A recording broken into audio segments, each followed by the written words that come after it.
오늘은 이제 중년기에 예. 대한 오. 강의를 전해주신다고. 지금 아닌 척 하시지만 굉장히 관심 있으신 분들이 많으실 것 같은데. 예리해. 예리하실 걸. 근데 교수님 언제부터가 정확히 나이로 치면은 중년기라고 우리가 할 수가 있을까요? 아, 그게 진짜 정말 예. 중요한 질문을 해주셨는데 그거 참 대답하기 어려운 거예요. 네. 그 언제부터 우리가 사실 중년이냐 그러는 건데 그건 이제 다음에 할 우리 노년기도 그렇고 그게 참 어려운데요. 사실 제일 정확한 대답은 본인이 중년이라고 생각할 때부터예요. 그건 뭐 청년이네. 겉으로 이제 겉으로 청년이야. 청청, 아직도 청청. 청춘이야. 그래서 오늘 진짜 청청이네. 아, 청.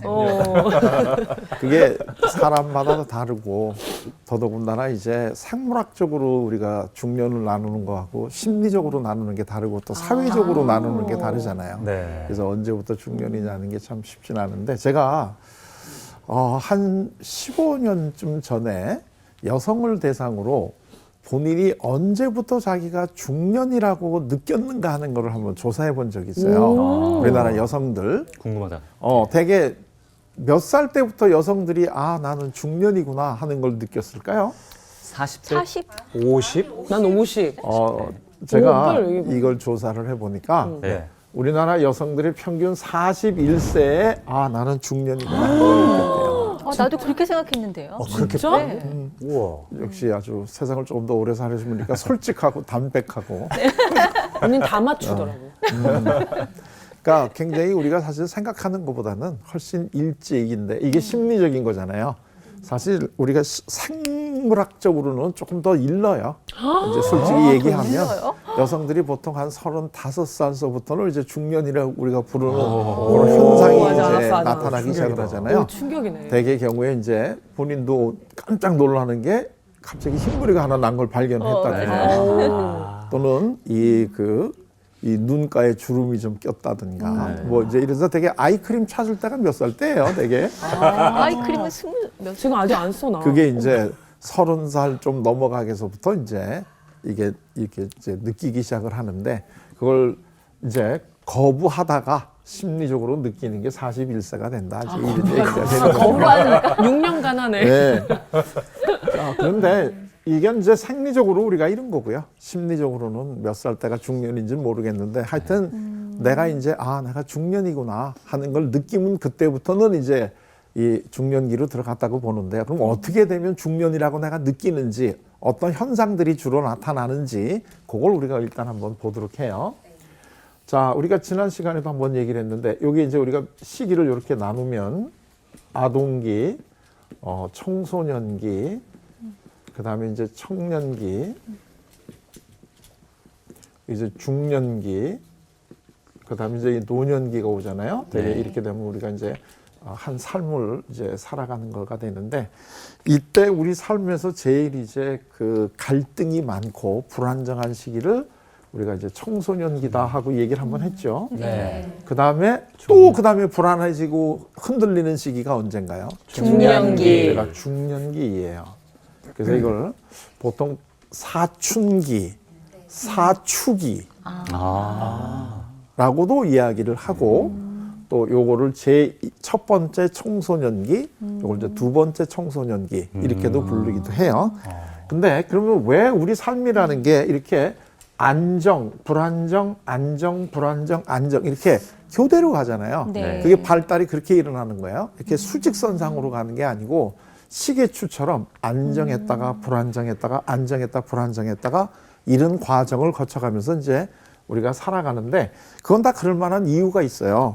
근데 이제 특별하게 이 우리가 심리적으로 불안정할 때는 심리적 에너지가 우리 내면으로 들어올 때예요. 나가 누구이냐를 이제 바라볼 때가 그래요.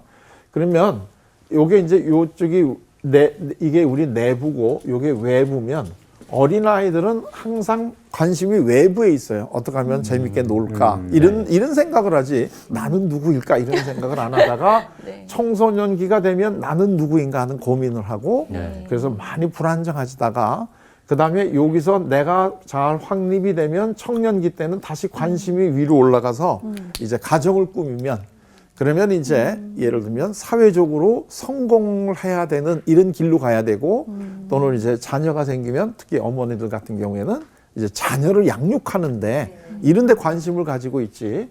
이 청년기 후기 가가지고 30이 넘어서도 아직까지도 이 나는 누구인가 막 이런 데 고민하면 안 되잖아요. 네. 그러니까 이 청소년기 때는 굉장히 화려하게 저항하고 막 네. 이런 삶을 살던 친구들이 30대 넘어가서 이제 결혼하고 취직하고 이렇게 되면 다 같아지지 않나요? 네. 맞아요. 이 지하철 아침에 출근할 때 한번 보세요. 다. 남자들은 네. 거의 되게 네, 검은색 계통의 옷을 입고 네. 이 컴퓨터 가방 이렇게 아, X자로 옆으로. 메고 크로스로. 다 그냥 반은 졸면서 출근하러 가고 이러지. 그 사람들의 모습 속에서 그렇게 화려했던 청소년기는 이거는 별로 이게 느낌이 안 오잖아요. 그러다가 중년이 되면 다시 또 한번 흔들려요. 이때가 되면 다시 한번 나를 생각을 하게 된다 이거예요.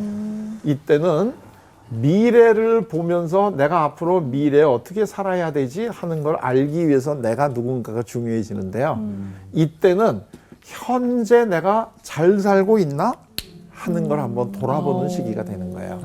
이렇게 살아가고 있는 이 모습이 내가 지금까지 바랬던 삶인가 하는 걸 이렇게 바라봐야 되잖아요. 네. 근데 이걸 그럼 왜 이렇게 바라보게 되느냐 하면 이 그 흔들릴 때는 두 가지 시기가 이게 겹칠 때 흔들린다고 전에 얘기했죠. 네. 네. 그러니까 이 청소년기는 어린이와 어른의 중간 시기이기 때문에 두 개 이게 이제 흔들린다 그랬잖아요. 그러면 중년기가 흔들린다는 거는 어른 시기하고 또 하나가 뭐가 만나야 돼요.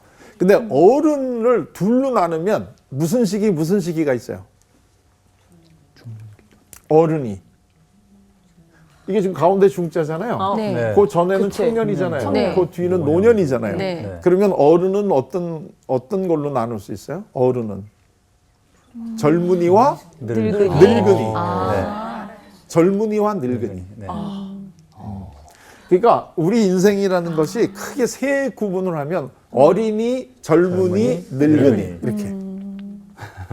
그러니까 이 시기는 중년이라고 하는 건 말 그대로 젊지도 않지만 네. 그렇다고 늙지도 늙지도 않는. 않았어. 요게 중년이에요. 네. 그러니까 이 중년에는 젊음의 모습도 있고 또 이제 앞으로 다가올 노년의 모습도 함께 있는 시기야. 그러니까 이 시기가 또 흔들려요. 두 개가 같이 맞물리니까. 그래서 도대체가 나는 뭐지? 앞으로 나는 어떻게 살아야 되지? 고민이 하는 많은. 이런 거에 대한 네. 이런 또 하나가 오는데 이걸 또 다른 식으로 우리가 한번 얘기를 해보게 되면 아동기는 내가 앞으로 어떻게 살아야 되지 하는 거를 알기 위한 여러 가지 자료를 모으는 시기야. 네. 청소년기는 내가 누구지 하고 이거를 나를 형성해 가는 시기예요. 네. 그 다음에 청년기는 이미 형성이 됐으면 그렇게 살아가는 시기야. 수행해 가는 시기야. 네. 그러면 중년은 뭘 하는 시기일까요? 중년. 본인들을 보세요. 날 보지 말고 본인들의 마음을. 중년. 수행한 걸 돌아보는 시기? 그렇죠. 되게 요 가운데 어떤 일을 하다가 가운데 중자잖아요. 네. 가운데쯤 오게 되면 우리가 하는 게 뭘 해야 되죠? 뒤돌아보기? 점검. 점검을 해봐야 되죠. 네. 그래서 이 시기를 평가를 하는 시기예요. 아. 내가 지금 잘 살고 있나? 내가 지금 잘 살고 있나? 하는 거를 평가를 해야 돼. 왜 평가를 해야 돼요? 만약에 잘 살고 있다면 그렇게 살면 되고 더. 네. 잘 못 살고 있다면 어떻게 돼요? 다시 바꿔야 고쳐서. 돼요. 뭔가 변화가 일어나야 되잖아요. 네, 네, 네. 근데 변화는 언제 그거를 점검을 해봐야 돼요? 변화할 수 있는 기회가 있을 때. 네. 만약에 이 시기가 지나고 이제 노년이 되면 노년에는 사실은 변화하기가 늦은 시기에 그걸 우리가 노년이라고 그러는 거예요. 네. 그러니까 노년에는 내가 평가를 해봐서 잘 못됐다 하더라도 회한만 남아. 이제는 변할 수가 없으니까. 네. 그러니까 변화는 이 평가는 언제 해야 되느냐면 이제라도 변할 수 있을 때. 그때 내가 평가를 해봐야 되는 거예요. 근데 항상 이 평가를 받고 감사를 받는 거는 두렵고 네. 이런 시기예요. 왜? 거기는 지금까지 내가 잊고 살아왔던 또는 잊고 싶었던 이런 것들을 이제 드러내야 되잖아요. 네. 왜냐하면 그걸 철저하게 드러내야지만 잘못된 거를 고칠 수가 있기 때문에 그런 거죠. 네. 그래서 이게 중간에 점검을 해보는 식인데 그러면 이걸 왜 이때 평가를 하느냐? 그 얘기는 다시 얘기하면 이 더 이상 내가 이제는 이 시간이 지나면 변화할 수 없겠구나 하는 느낌을 가지게 되는 건데요. 사실 이 중년이라고 하는 게 우리 인생을 한번 이렇게 산을 올라가는 거로 보면 중년이라는 시기는 요 절정에 있는 시기예요. 네.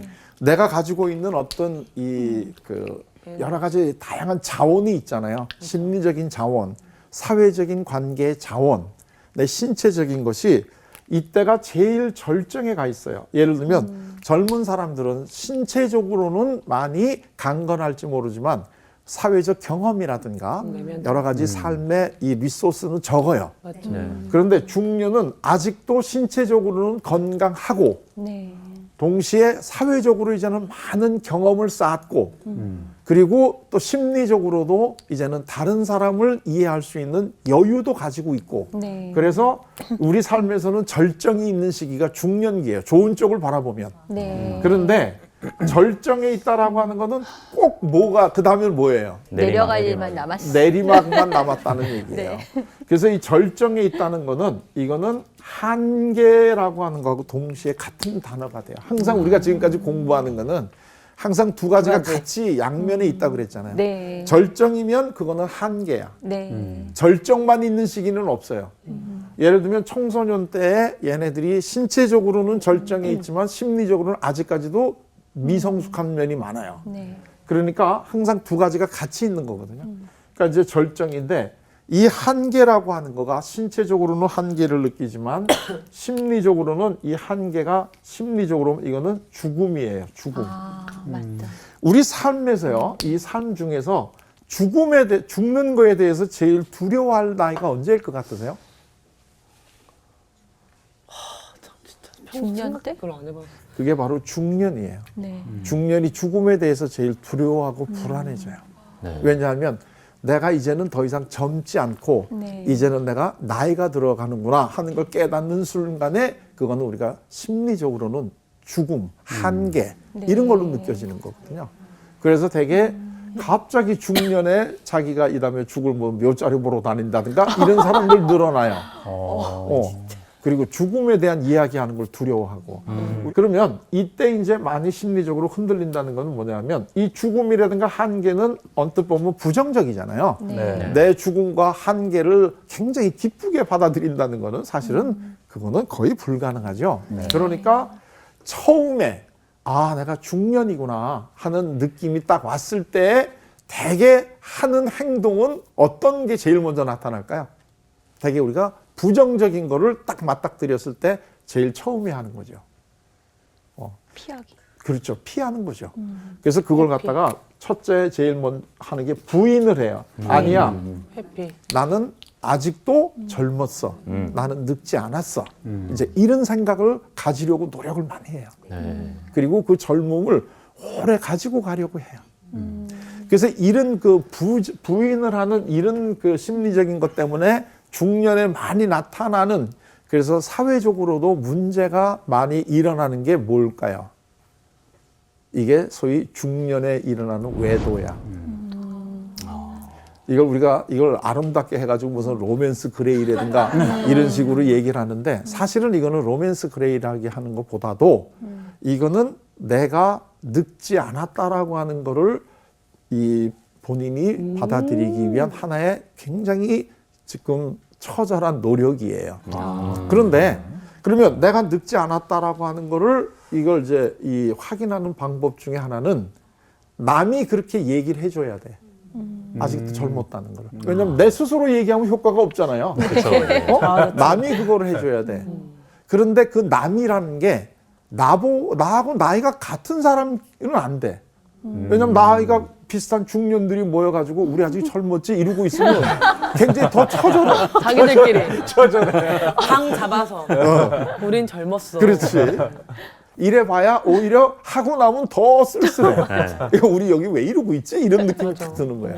그래서 누가 해줘야 돼요? 젊은 사람이 해줘야 네. 돼요. 젊은 사람이 아직도 참 젊으세요. 젊으십니다. 이렇게 얘기를 해줄 때 효과가 나. 그렇지 않나요? 맞아요. 그런데 그 젊은 사람 중에서도 이성이 해주는 게 더 효과 있어요? 동성이 해주는 게 효과가 있어요? 이성. 그렇죠. 이성이지. 젊으세요. 젊으세요. 예. 진짜 다 젊으시다. 굉장히 중간에 와서 공부 많이 했어요.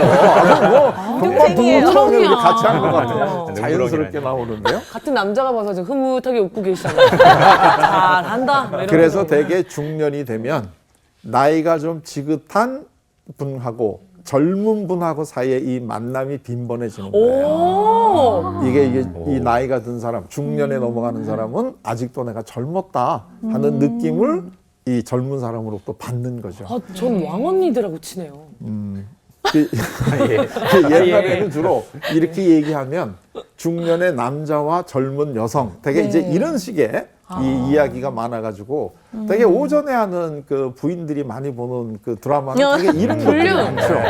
아침 드라마. 그리고 되게 무슨 아침 드라마는 감독이랑 이런 게 막. 많았는데 이제 요즘에는 이 여성들도 사회생활이 점점 늘어나고 이렇게 되니까 이제는 여성이 나이가 많고 젊은 남성 이제 이런 것들이 같이 또 되는 이제 이런 현상도 우리 사회에서 점점 벌어져요. 맞아. 자, 제가 지금 얘기하는 거는 중년의 외도가 그래서 바람직하다는 얘기가 아니에요. 네. 아름답지 않아. 이게 바람직하다는 얘기가 아니고 그때 많이 일어나는데 왜 그게 일어나는가 원인이 하는 있다. 거를 우리가 좀 이해할 필요가 있다 이런 이야기예요. 그러면 내가 부인을 하는데 이게 이래가지고 되겠어요? 이거는 어느 정도까지 그 기분을 늦출 수는 있어요. 네. 하지만 이거를 그 끝까지 부인할 수는 없거든요. 네. 그렇게 되면 타협을 해요. 그 다음에는 타협을 한다는 건 뭐냐면 이제 내가 나이가 들었다는 걸 인정을 한다. 그리고 내가 더 이상 내 일을 할 수 있는 이런 시간이 얼마 안 남았다는 것도 인정을 한다. 그러나 이렇게 내가 내 인생을 끝내기는 좀 억울하다. 그러니까 이제는 나도 한번 내가 원하는 거를 하고 살고 싶다 하는 이런 욕망이 굉장히 강하게 일어나요. 네. 자기 자신 지금 돌아보니까 내가 지금 살고 있는 이 모습은 사실은 내가 젊었을 때 꿈꾸었던 그 모습이 아니야. 젊었을 때는 내가 열심히 노력을 하면 뭔가 더 나아질 거라고 생각을 하고 열심히 노력을 해서 살아왔는데 이제 보니까 이거는 이 상황에서 큰 변화가 일어나지 않으면 이 모습은 내가 원하는 모습으로 갈 수가 없겠다 하는 이런 절박한 심정이 돼요. 그게 왜 그러냐면 이 한계라고 하는 걸 느끼게 되기 때문에 그래요. 이게 젊은 사람들과 중년이 다른 점이에요. 젊은 사람들은 앞으로 미래를 보고 살아가니까 지금은 어렵더라도 내가 노력을 하면 이제 달라지겠지 하는 이 희망이 있잖아요. 네. 꿈이 있는데 네. 중년을 이제는 꿈꾸기에는 네. 나이가 들었어. 그리고 이게 세상이 내가 꿈꾼다고 되지 않을 거라는 걸 알 이미 만큼 알아. 이제는 네. 지혜도 가지고 있어요. 그렇다면 내가 이대로 살고 싶지는 않아요. 네. 그래서 크게 이 타협을 하는데 이때 나타나는 게 크게 이제 두 가지에서 변화가 일어나는데 하나가 우리 삶에서 제일 많이 투자했던 것 중에 하나가 뭐냐면 일이에요. 일, 직업, 네. 일. 그래서 이 사람들이 이제는 나도 내 일을 한번 하고 싶다. 네. 나의 일. 그래가지고 이직을 하는 경우가 많아요.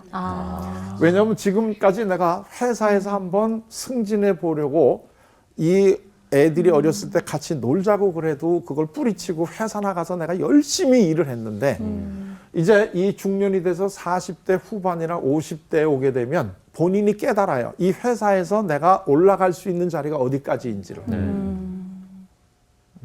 근데 그 댁에 올라갈 수 있는 자리가 거의 대부분이 내가 예상했던 자리가 아니야. 예. 거기까지 못 가는 거야. 그리고 이제 밑에서 젊은 친구들이 올라오는데 이제는 내가 걔네들하고 당하기가 좀 어렵다는 걸 느껴지고 네. 회사나 이런 데서도 젊었을 때 내가 그렇게 열심히 일했는데 그거는 전부 다 이제는 지나간 세월이 된 거고 이제 슬슬 너도 나가줬으면 좋겠다 하는 이런 눈치가 보이기 시작을 하는 거예요. 그러니까 굉장히 한편으로는 배반감 느끼는 거예요. 네. 내가 지금까지 이렇게 열심히 일했는데 달려왔는데. 그러면서 느끼는 게 뭐냐면 결국은 남 좋은 일 시켰다 내가. 네. 내가 열심히 일해봤댔자 돈 번 걸 회사가 버는 거고 네. 나는 회장만 결국 벌고. 월급만 받았구나 하는 이런 느낌이 드는데요. 이러다가 내가 갈 길이 뻔해. 그건 나보다 먼저 이제 회사 그만두는 네. 사람들을 보면 다 알게 되는 거 아니겠어요? 맞아요. 조직 생활에서는. 그래서 내가 이렇게는 하면 안 되겠다. 그래가지고 이제는 나도 내 사업을 한번 내 거를 해보겠다 하는 이런 생각이 들어서 아, 많이 하는구나. 회사를 잘 다니다가 어느 날 집에 들어와가지고 나 사표냈어. 나 이제 내 사업 한번 해볼래. 이제 이런 식의 변화들이 일어나기 시작을 하는 거예요. 그래서 그 퇴직금 받고 아, 그럼요. 많은 사업을 하다가 그리고 또 하나가 많이 우리 삶에서 중요하게 나타나는 게 뭐냐면 결혼이에요. 결혼 네. 생활. 결혼 생활을 돌아보면 이 남자 또는 이 여자하고 더 살아보았댔자 내가 원했던 결혼 생활이 아니라는 걸 이제는 더 이상 감출 수가 없어. 네. 전에는 내가 열심히 사랑을 하고 이러면 변화되고 우리들이 오손도손 살아가면 반지하에서 시작을 했지만 나중에는 우리도 남부럽지 않게 제일 위층에서 살 거야 뭐 이런 꿈이 있었는데 이제는 아무리 해봐야 이게 안 되는구나 하는 걸 알게 되면 네. 그럼부터 내가 이 사람하고 더 살아야 될 이유는 뭘까? 이제 이런 회의가 오게 되는 거죠. 그래서 이때 중년에 또 뭐가 많아지느냐면 이직과 이혼이 많아져요. 그래서 이혼율이 중년이 되면 쭉 올라가요. 이때. 옆에 주위를 보시면 좀 이해가 되시는 이제 이런 분들이 있으시죠. 이게 바로 중년에 우리가 소위 얘기하는 위기라고 부르는 거예요. 그런데 이렇게 우리 사회에서 지금 이 중년이 아주 힘들고 심각한 시대인데도 불구하고 우리 사회는 아동기나 청소년이나 이 노년에 대해서는 관심이 많은데 중년에 대해서는 별로 관심이 없어요. 네. 이게 굉장히 지금 방황하는 시기인데 네. 그리고 이 청소년들이 방황하고 힘들어하는 거는 쟤네들이 커가는 거기 때문에 당연히 저래야 돼. 우리 부모가 참아주면 돼. 그리고 사회도 얘네들을 보호해 주려고 노력을 하는데 이 청년의 이 중년에 내가 힘들다 흔들린다 이러면 다른 사람들은 그 얘기를 들으면 저는 인생의 실패자라고 바라봐요. 그래서 내가 이 지금 이렇게 힘들고 내가 뭔가 다시 한번 살아보고 싶은 마음이 생기고 이럴 때도 중년들은 이거를 드러내놓고 내가 힘들다는 얘기를 못해. 그래서 이 중년이 진짜 힘든 시대는 속으로 울어야만 하는 시기야. 누구한테도 얘기도 못하고 내가 이렇게 힘들다 이렇게 자녀들 데리고도 야 내가 이렇게 돼서 이제 힘들고 회사를 이제는 그만둬야 될 것 같아 이렇게 얘기 못해. 그러면 네. 자녀들이 보기에 우리 아버지가 일 잘못해서 잘리는구나 이렇게 생각을 하지 우리 아버지가 지금 중년에 굉장히 큰 변화를 겪는구나 이렇게 이해해 줄 그치, 자녀는 아무도 없어. 네. 그래서 옛날 퇴근 후 포장마차 같은 데 보면 그렇죠. 그 정장 입으신 중년들의 아버지들께서 네. 술잔 기울이면서 술친구라고 그렇죠. 하잖아요. 그런 게 영상에서 많이 봤는데. 그렇죠. 거기서 같이 이제 공감을 하고 당신도 그러냐 나도 그렇다 이러고 거기서 한잔하고 또 집에 들어가서는 아주 당당하게 아주 아빠 회사 갔다 왔다 뭐 이러면서 당당한 마음 모습으로 아파. 지내야 되는데 이 속은 굉장히 힘들죠. 우리 아빠 그랬구나.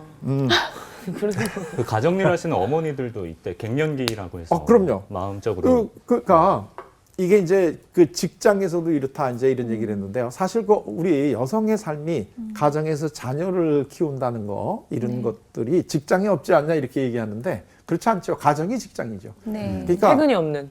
요새 얘기할 때는 우리가 전업주부라고 그러잖아요. 네. 맞아요. 전업 하루 종일 정말 퇴근이 없는 출근도 없고 퇴근도 없고 이제 이런 그 하는 거니까 남자 이게 직장이 있는 사람에게는 가정과 직장이 분리 장소가 다른 거고 이 집에서 이제 가정을 지키고 살림을 하시는 분들은 직장과 가정이 하나인 것뿐이지 없는 건 아니죠. 그러니까 내가 열심히 가정을 꾸리고 알뜰살뜰하게 살고 해봤노도 앞으로 내가 더 나아질 이제 이런 게 없는 거죠. 네. 이렇게 되면 더 이상 이 나이가 들어서 노년이 되면 그 기회도 없잖아. 네.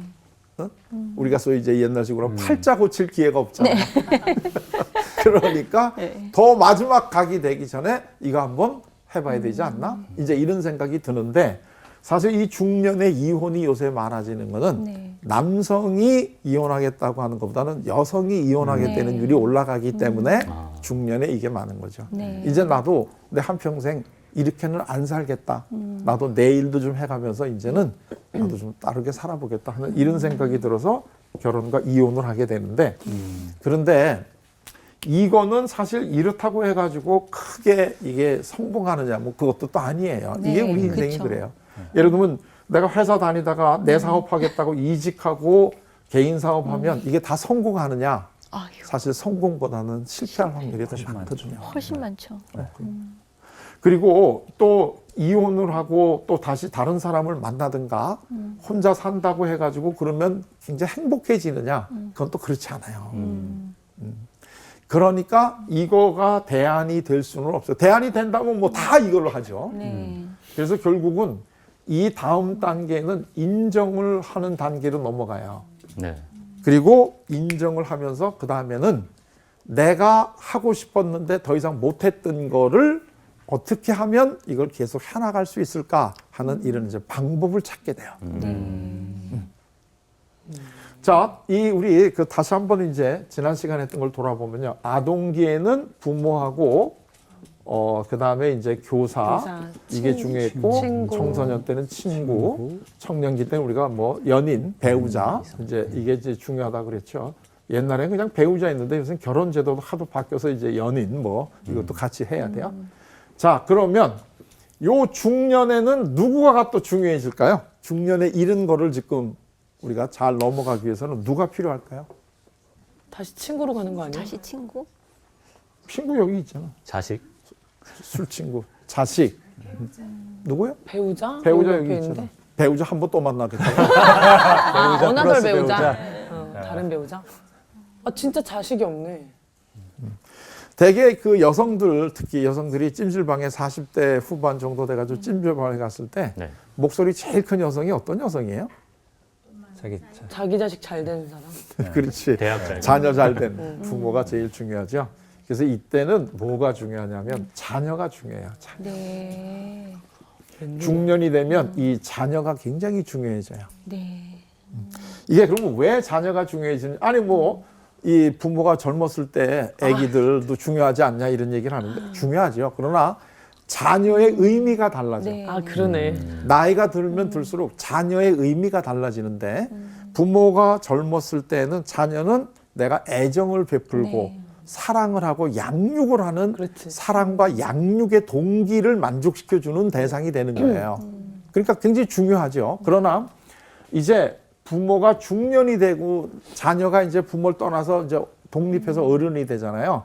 이럴 때는 양육이라든가 이런 것보다는 사실은 부모가 자녀를 의지하게 돼요. 네. 근데 그 의지한다는 것 중에 제일 중요한 게 뭐냐면 내가 이루려고 했는데 결국 나는 못 이루는 거를 누가 이루어 주기를 바래요. 자녀들이. 자녀가 이루어 주기를 바래요. 자녀가 이거를 이루어 주기를 바래요. 이제 내가 하고 싶다 했지만 나는 한계가 와서 못한 거를 우리 자녀들이 이어서 해주는 거에 대해서 굉장히 든든해지는 느낌이 드는 게 이게 중년이에요. 그래서 이 중년이라고 하는 때는 이 자녀가 굉장히 좋은 거가 되는 거죠. 그래서 이 중년의 기도라고 하는 게 있는데요. 네. 내가 그러면 아직까지 아까 심리적으로 내가 중년이냐 아니면 아직도 청년이냐 이거 가르는 거는 내가 기도가 뭐로 나오는가 보면 아는데요. 하나님, 나 앞으로도 이런 일 하고 싶으니까 저에게 지혜와 용기와 이걸 마련해 주세요. 이렇게 기도되면 이건 아직도 청년이야. 그런데 어느 날서부터 하나님, 아직도 나에게 주실 복이 조금 남아 있다면 이제는 우리 자녀에게 주세요. 이렇게 되면 이때는 중년으로 넘어가는 거야. 이제는 내가 복을 더 많이 받는 것보다는 우리 자녀가 잘 되는 게 훨씬 더 나에게는 기쁨이 오는 거예요. 네. 이게 중년의 기도야. 그러니까 본인들이 어떤 기도가 나오느냐를 보시면 아직도 청년이냐 중년이냐 하는 걸 알 수 있는데요. 물론 이 자녀가 생물학적인 자녀인 거가 제일 이제 그 효과가 좋죠. 네. 하지만 꼭 이 자녀라고 하는 거는 생물학적인 것뿐만 아니라 심리적으로도 얼마든지 자녀가 될 수 있어요. 네. 예를 들면 종교인 중에는 결혼 안 하고 사시는 분들이 있잖아요. 네. 그러나 이제 예를 들면 수녀인 같으면 이 부모 없는 이 고아들을 돌보는 일을 하게 되면 이 수녀님에게는 이 고아원에 있는 이 아이들이 다 자녀 같은 느낌이 들잖아요. 이게 이제 그 돌보아 주는 거를 하는 이게 되는 거고요. 또 저처럼 이렇게 학교에 있었던 이런 그 교사의 입장에서 보면 학생이 또 네. 자녀 같기도 해요. 네. 그래서 학생이 잘 되면 굉장히 기쁘죠. 네. 그래서 이제 저도 이제 제 제자가 대학교 때 저에게 배운 제자들이 저보다 더 유명하고 훌륭해진 제자들이 많잖아요. 네. 그러면 걔 내 제자야 이렇게 얘기할 때 굉장히 내가 기쁘거든요. 그러면 아유 그분이 선생님 제자예요 이러면서 나를 다시 또 존경하는 것처럼 네. 보는 것 같죠. 그래서 이제 굉장히 이제 그게 그 좋잖아요. 그래서 사실은 이 자녀가 어떤 자녀가 제일 효자이냐 하면 다른 사람들이 야 너희 부모님 한번 뵙고 싶다. 어떻게 부모님이 자녀를 키우면 너 같은 애가 나왔는지 모르겠다. 이게 효자야. 이게. 물론 불효자도 또 똑같아요. 너희 부모 한번 보고 싶다. 어떻게 되면 이런 놈이 나오냐.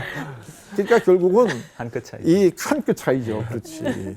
이 그 너희 부모 보고 싶다. 이거는 마찬가지야. 근데 왜 보고 싶으냐가 중요하지. 그러니까. 그래서 이 사실 이 좋은 제자는 스승을 능가해서 너 같은 사람 보니까 너희 선생님을 한번 뵙고 싶다.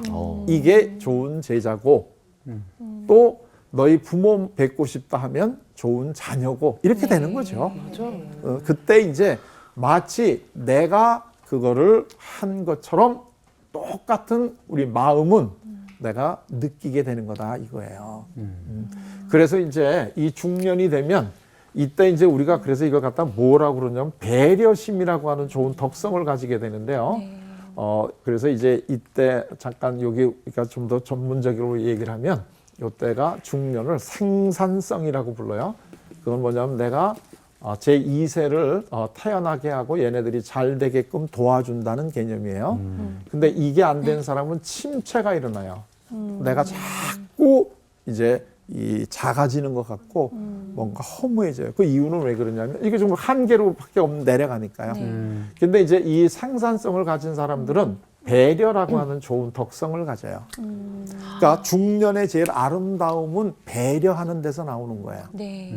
내가 가지고 있는 이 리소스를 내 다음 세대 젊은 사람들에게 아낌없이 주는 거예요. 너희들 잘 되게. 그러면서 너희들이 잘 되는 게 마치 내가 잘 되는 것 같은 이런 느낌이 들어서 있는 거를 다 주고 싶어 하면 이게 이제 배려심이 되는데요. 이분들 내가 침체가 돼가지고 혼자서 자꾸 이제는 더 쇠퇴해져 가고 작아져 가는 사람들이 자기를 지키기 위해서 가지는 이러한 이 방책이 뭐냐면 권위주의예요. 그래서 중년이 되면 굉장히 권위주의적인 사람들이 많아요. 네. 네. 아주 심플하게 간단하게 얘기하면 젊은 것들이 니들이 뭘 알아? 네. 이제 이렇게 나가는 거죠. 왜냐하면 이 젊음이 따라오는 게 두렵거든요. 왜냐하면 이제 내가 내려가는 것밖에 없으니까 얘네들이 이제 내 자리를 치고 올라오는데요. 그럼 권위주의라고 하는 게 뭐냐 하면 이 본인이 가지고 있는 어떤 힘, 사람마다 어떤 힘이 있는데요. 그 힘이 어디서 오느냐면 이 힘이 이 사람이 가지고 있는 지위나 신분에서 온다고 느끼고 이걸 과시하는 사람이 권위주의적인 사람이 되는 거예요.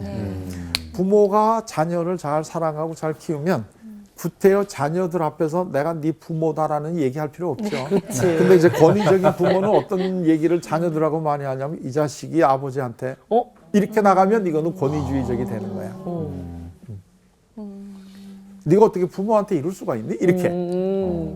내가 부모라는 게 강조되고 내가 그래도 사장인데 예를 들면 학생하고 있을 때도 내가 그래도 명색이 교수인데 학생이 어떻게 교수한테 이럴 수가 있니? 라든가 너는 내 말을 들어야 돼. 내가 교수니까 안 그러면 너는 불이익이 갈 거야. 이런 식으로 되면 이게 권위주의. 중년에 나타나는 권위주의인데 이게 뭐냐면 자기의 한계가 내려간다는 느끼고 이걸 오래 붙들고 있으려고 하는 이 방책 중에 하나다 이거예요. 그러니까 아낌없이 줘야 돼. 네. 이거를 내가 지키고 지키려고 있는 하면 안 되는 거예요. 지킬 수가 없어요. 왜? 나는 자꾸 이제는 내려가는 그렇죠. 것밖에 없으니까. 네. 그래서 이걸 줘야 돼요. 그래서 우리가 맨 처음에 얘기할 때 각 시기마다 그 시기다운 게 제일 아름답다고 얘기를 했잖아요. 네. 그러니까 어린아이는 어린아이다워야 되고 어른은 어른다워야 되고 이 중년은 중년다워야 돼요. 네. 중년답다라고 하는 게 뭐냐면 아직까지도 젊은 애들하고 경쟁해가지고 내가 너희를 이길 수 있어. 이런 식의 마음이 아니라 내가 갖고 있는 거를 나눠주는 이러한 여유, 이러한 푸근함, 이런 배려의 삶이 나올 때 이 사람이 중년이 멋있어지는 거야. 네. 다들 동시에. 그러니까 이렇게 짜고 이 치는 자원이 많은 사람이 자기 거를 아낌없이 젊은 사람들이 잘 되게 나눠주는 모습은 네. 젊은 사람들은 할 수가 없는 네. 모습이에요. 네. 왜냐하면 가진 게 별로 없으니까. 그래서 바닥 나는구나. 저희 할머니가 이제 병실에 입원을 하셨는데 6인실을 쓰셨는데 네.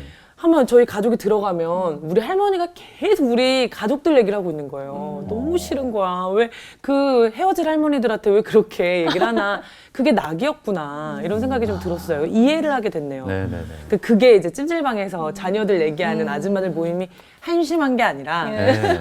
그것밖에 지금은 그 소재가 너무 당연하고 심리학적으로 좀 이해하게 된 것 같아요. 이 성서에요. 네. 이 중년의 마음을 제일 잘 드러낸 중년의 시가 있어요. 어머. 그게 시편 102편이에요. 시편 102편. 예, 한번 이걸 이제 찾아보시면 되는데 그 뒷부분에 이제 제가 그냥 한번 읽어드릴게요. 여호와께서 내 힘을 중도에서 꽂고 내 수명을 단축하여 하셨으므로 중년에 내가 이제 한계가 왔고 죽음을 느낀다 그랬잖아요. 그리고 신체적으로 힘이 약해지는 거죠. 그래서 내가 뭐라고 얘기하느냐 하면 나의 하나님이시여 나를 중년에 데려가지 마세요. 이게 내가 좀 죽음에 대한 두려움이 있다는 거잖아요. 그리고 주는 영원히 사시는 분이십니다. 옛날 옛적에 주께서 땅에 기초를 놓으셨고 하늘도 주의 손으로 만드셨습니다. 하늘과 땅은 없어질 것이나 주는 영원히 살아 계실 것입니다. 나는 이제 죽음을 깨닫고 내 한계가 왔다고 생각을 하니까 반대로 하나님은 영원히 계신다는 게 더 부각되는 거예요. 사실 우리가 정말 신앙이 깊어지고 이 그 믿음이 강해질 때는 중년이에요. 네. 내가 이제 죽는다는 걸 깨달았고 네. 이 세상이 내가 원했던 대로 안 되고 내가 한계가 왔다 하는 걸 깨달으면서 동시에 하나님은 그 반대가 되시는구나 네. 하는 걸 이제 깨닫게 되는 거죠. 그러면서 이제 뭐라고 나중에는 얘기하느냐 하면 우리 자손들은 항상 주 앞에서 살고 대대로 주의 보호를 받아 안전할 것입니다. 내가 한계가 왔던 걸 좀 어떻게 넘어가요? 나의 자손들이. 네. 나의 자손들이 또 주 앞에 서고 나의 자손들을 통해서 보호받고 안전하면서 내가 또 우리 자손을 통해서 나도 이제 살아갈 수 있겠다 하는 이런 자식에 대한 거로 넘어가잖아요. 이게 바로 이제 우리가 오늘 얘기했던 이 중년이라는 게 이런 거다 하는 걸 아주 성경에서 잘 나타내는 중년의 시편이에요. 확실히 마음에 울림이 있네요. 네. 다 있어, 성경에. 교수님의 시편 102편 소개해 주신 한 구절과 함께 오늘은 여기서 마무리해 볼까 합니다. 함께 해주신 여러분 고맙습니다. 감사합니다. 고맙습니다. 네, 고맙습니다. 진짜 감사합니다.